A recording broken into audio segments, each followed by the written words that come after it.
Hey guys, welcome back to the channel. And this week we are discussing the pre-summer pattern. I call it pre-summer because we're kind of out of the post-spawn, and it's not hardly the dog days of summer yet. So you're kind of in a transition period. We've still got a lot of fish that are chasing baits. Which is, after you get out of that post spawn, sometimes they get real lethargic, especially the bigger ones. And you can cast them and cast them, and they won't hardly eat there towards the end of May. But you can see here, we've got, we're out casting and catching some really good fish here. They're definitely long, they just don't have as much meat as they are feeding up for the summer pattern. Well, it's been a while since you done that, ain't it? Well, I did it yesterday. Oh, you caught one that big? Yeah. Well, that's a good one. Yeah. Look at that one there. Yeah, that's a good fish. That is a good fish right there. You can put them on live well? I don't know.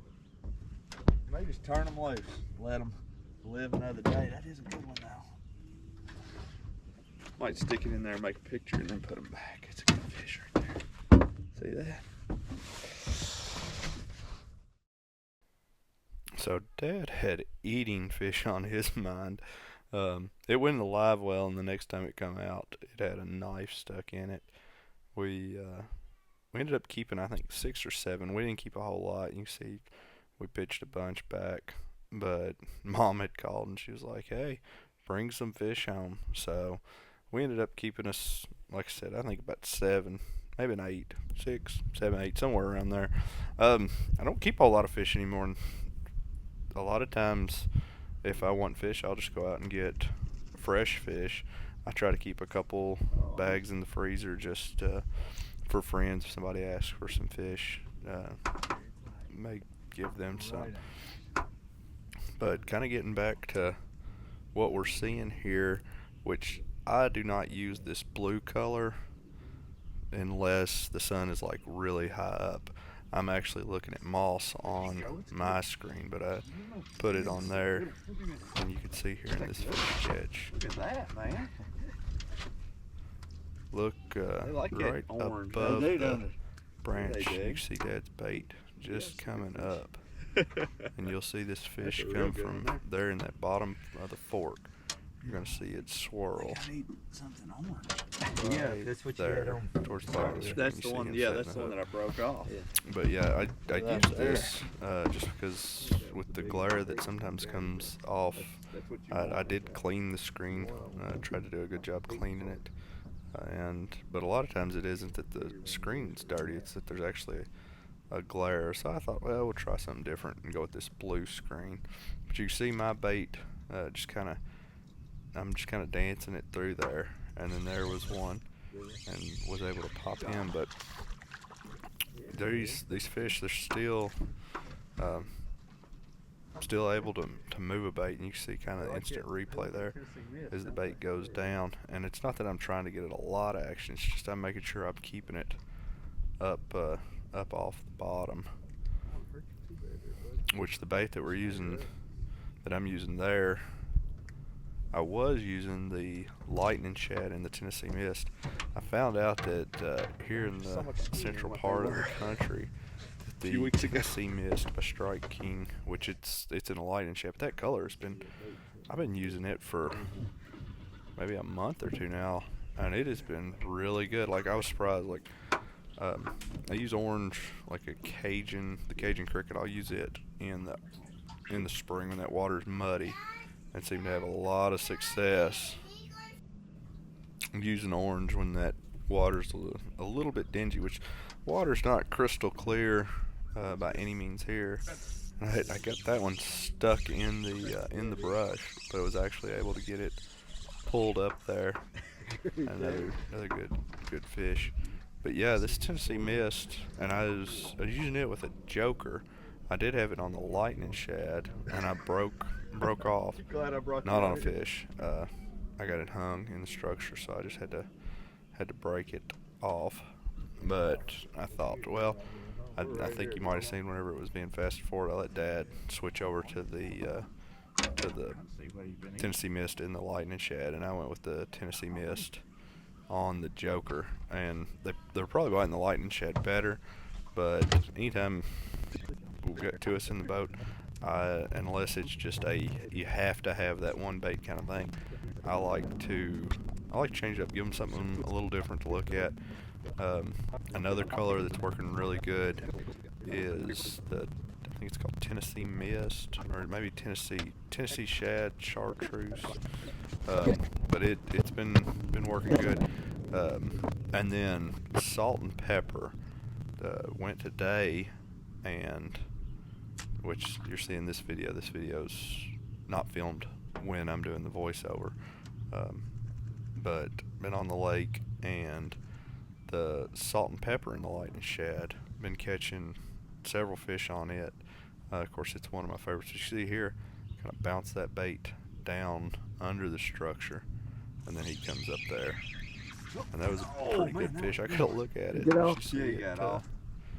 Jumped off there. He come up off of the bottom, like you never could even see him. But he was a good one. I'd have had to holler for net on that one. We don't even have one. No, I don't need no net.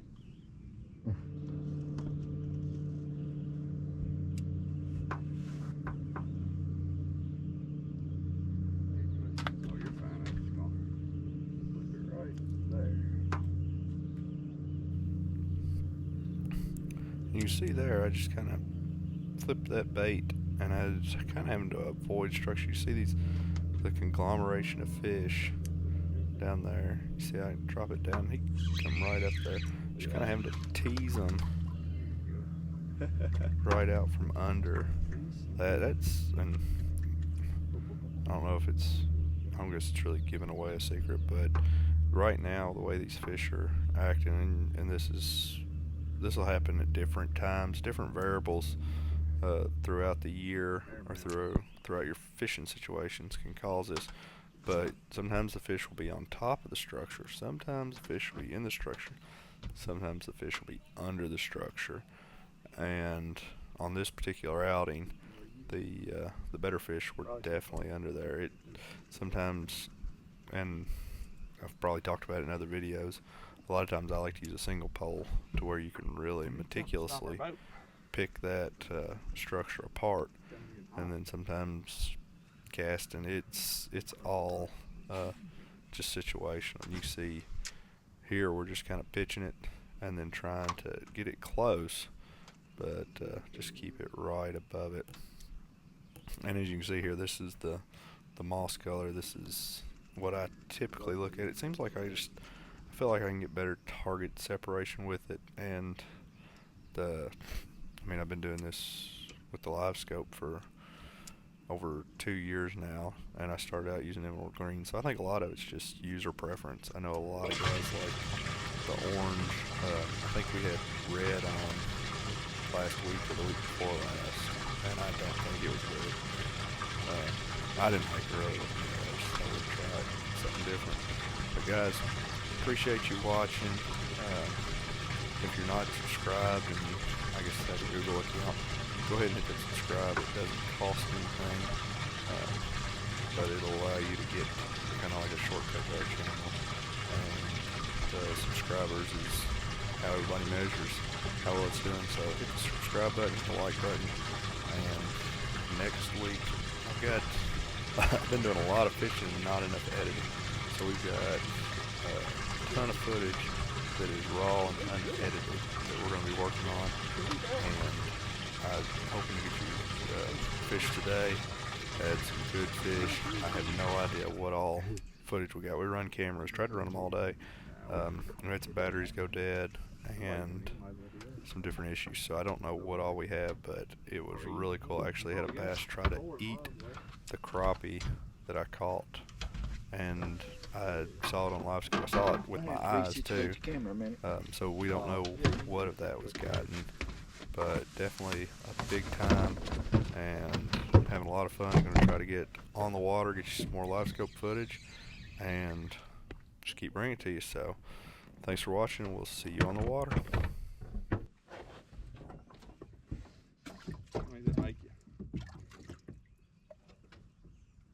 Me Hemi's in there? Yeah. Fat, huh?